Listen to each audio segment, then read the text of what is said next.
Hey Canucks fans, let's talk about the Canucks power play, and we might see a simple swap of positions tonight. I'm Clay Emo, I'm at Canuck Clay on Twitter, I'm at Clayton Emo on Instagram, I'm the founder of the GLCPC, the Good Looking Canucks Positivity Club. This is my Canucks take all in one take. It's Clay's Canucks commentary for Wednesday, February the 17th.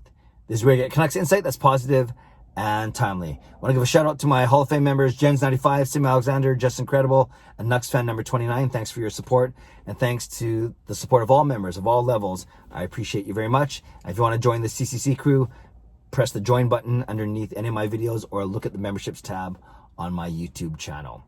Okay, tonight's game 4 of this 4-game series with Calgary. Kind of strange.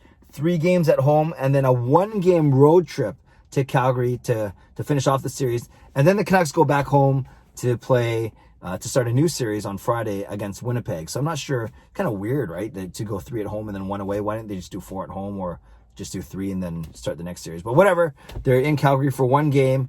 And I think what's interesting, if the Canucks beat the Flames in extra time, either in overtime or the shootout, then that means both teams will walk out of this series with 2 1-1 records. So each team will have 5 points out of a possible 8, even though each team will have lost twice. So that's the beauty, if you want to call it that, or the nature of these extra points for overtime and shootout losses. And I made that point yesterday, speaking of points, is that it was tough that the Canucks, it's great that they got a point against Calgary on Monday night, but they didn't make up any ground. They actually ended up losing 1 point of ground. But just one of those things to look at. It would be nice if the Canucks can win in regulation, obviously. Then they escape the series. They would escape the series with a 2 1-1 record, and they would have 5 points because of their overtime loss, whereas Calgary would only have 4 points. Calgary would be 2-2 straight up, and they'd only have 4 points. So all to say, obviously, it doesn't matter. The Canucks need to start to make up ground, and they can do that by beating the Calgary Flames in regulation tonight. I'm recording this before Travis Green's media availability, but I'm guessing that Braden Holtby is going to start net just for a change, but we'll see because he hasn't played in 3 games now. And the biggest thing I want to talk about today is the power play. Power play that was 4th overall in the NHL last season. Very, very good, very strong, because of the first unit, of course, and then a decent showing by the second unit. And I'll talk about that contrast to this season. Whereas now the Canucks are in the bottom half of power play percentage. And yeah, even though they went 2 for 6 against Calgary, they originally went 1 for 6, but then that goal that Tanner Pearson scored on that deflection, they ended up making it a power play goal, even though it was basically right at the exact time that the power play expired. So 2 for 6 looks a lot better than 1 for 6, but still the Canucks are in the bottom half of the league. So there's been a small wrinkle. According to practice yesterday, they swapped JT Miller and Brock Boeser. So picture this: Horvat's still in the bumper position, Pettersson's still on the right circle, Hughes is still up top. So that makes sense. But then now on the left side, instead of Miller, it's going to be Boeser, and then down in front of the net, it's going to be it used to be Miller, now it's going to be Boeser on the left side, and now in front of the net, it used to be Boeser, and now it's going to be Miller. So you have Miller in front of the net. Ian McIntyre wrote about this, but by doing so, now you have Boeser as a right shot on the left side. Better for one-timers, right? Now he can one-time it on a strong side, but that means that JT Miller now will be in front of the net, and McIntyre made the point that Miller is a better jam away at the rebound, get in the fight kind of thing, whereas Boeser kind of more turned and tried to deflect, and we saw that a few times against the Calgary Flames in the last game. So it's a bit of a different look in that Miller will go kind of screen, not only screen more, but jam at rebounds and stuff, whereas Pettersson is more, Boeser is more of a, I gotta sharpen up here. Whereas Boeser, I would say he's more of a finesse player, but he tried to do more deflections and such. The other thing I've talked about many times is Miller is an excellent passer. Miller is an excellent passer from the goal line down. And I remember this from last year. So many of his assists were him to Pettersson or him to Horvat or him to Boeser, whether it's on the power play or even strength, whatever it was. But he's got great vision and he's got good hands. Now, sometimes we don't see that vision or good hands when he's turned over the puck. This is JT Miller now.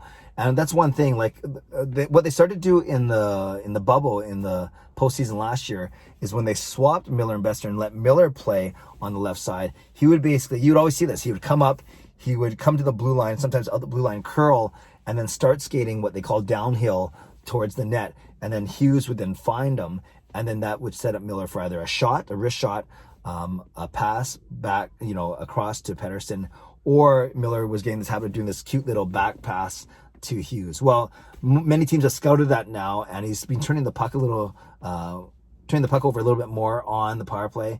So now we kind of go with a more direct route in that Boeser's there, and Boeser's not the best passer. We know that. I've talked about that. So he's just going to hammer away shots, I think, from there, either snap shots, slap shots, or wrist shots. Got a wicked wrist shot. And then let JT Miller, fish for rebounds. Let JT Miller maybe set up plays. Instead of everything coming from Hughes on the top, you can actually start to run plays through JT Miller down below. So we'll see if that makes a big difference tonight. The other thing that I hinted out a few minutes ago is the second power play has gone completely dry. By giving Tanner Pearson that goal, that power play goal, even though wasn't it from Hughes? Didn't Hughes take the point shot? So that's kind of weird. That's kind of a mismatch of two power play units now that I think about it. But I think that was the first power play goal scored by a second unit guy, i.e., a guy like Tanner Pearson or Hoglander or whatever. So it's the first goal scored by the second power play unit. So that's a good sign, but we need them to do more. So if there's not so much pressure on their first unit, although the first unit should put internal pressure on themselves anyways to be a difference maker. And we saw that a little bit at the end of the Calgary game. The Canucks, after scoring that Pearson goal, then that Horvat goal in the 5-on-3, the power play went dry, and it went dry at some inopportune times. When you get a power play in the second half of the game, the end of the second period, anytime in the third period, it's such a big difference when you can score, put more pressure on the other team, alleviate some pressure from your own team. So I'll be interested to see how it goes tonight. Hughes doesn't have the best shot in the world, but it's good. It's not super hard, but it's relatively accurate. So Hughes, as we know, isn't afraid to fire from the top. We know that Pettersson, I've talked about this many times, maybe just the angle that we see it on TV, especially when the Canucks are shooting to the net on the right, it looks like he's got so much room so often, and he decides instead to pull it back to Hughes or to pass it through the slot or go for a slot pass or whatever it may be. I'd love to see Pettersson shoot it more. I'm not naive to think, just shoot every time you get it, because you don't want it to get blocked and then it bounce outside the zone or even worse, an odd man rush or breakaway going the other way. But I think Pettersson could still shoot it more and get guys scared of a shot again. Make the guys think before they kneel down to block Pettersson's one-timer. So whatever it may be, I'd like to see Petey shoot more. I want to see Boeser shoot a lot more and a lot quicker. I want to see Miller down below doing good things. I want to see Hughes continue to hold the line, and Horvat just kind of stands in the middle and waits for someone to pass it to him. And of course, acts as a decoy as well. So I'm excited to see how the power play unit goes. But we need it. It's going to be a big part of our success if we try and climb back into the playoff race. Last thing, what do you guys think of these series now? So with this game against Calgary, we've now played 6 games against them, right? 2 at the start of the year and then another 4. So it would be 6 against Calgary after tonight. We've only played 2 Edmonton, only played 1 Winnipeg. Then we've played 3 against Ottawa. We won all 3. We've played only 3 against Toronto, lost all 3. And then we've already played Montreal 5 times. And we know that hasn't gone so well either. So Calgary up to tonight, Calgary 5, Montreal 5, Ottawa and Toronto 3 each, Edmonton 2, and Ottawa 1. So that makes up our 19 games so far. So what do you guys think of that? What do you guys think of that mix so far? Have we played 19 or 18 games? Wait a sec, aren't we? We're 7-11, right? No, we're 7-12. Yeah. So those are the 19 games. Do you like these series? Do you like the fact that it's just the Canadian division, or are you starting to get sick of seeing all these teams? And I ask that because it's kind of a weird, right? It feels like an add-on game. 3 at home against Calgary, and then the 1 away. So a couple questions tonight. For question of the day, the first one is, what do you think of the swap of Miller and Boeser on the power play? Do you think that's going to make a difference? And number 2, are you still enjoying the Canadian division? Are you still enjoying these series, these mini series, or are you getting sick of seeing the same teams over and over? Leave a comment below. I love to read, react, and reply as always. And make sure you join me for my post-game live stream after the game tonight, starting just before 10 o'clock. Subscribe if you like to. Like this video if you like to. Join this channel as a member if you'd like to. Stay safe, stay healthy. Take care of yourselves and take care of each other. Have a great day. God bless. And enjoy the Canucks game. Go Canucks, go.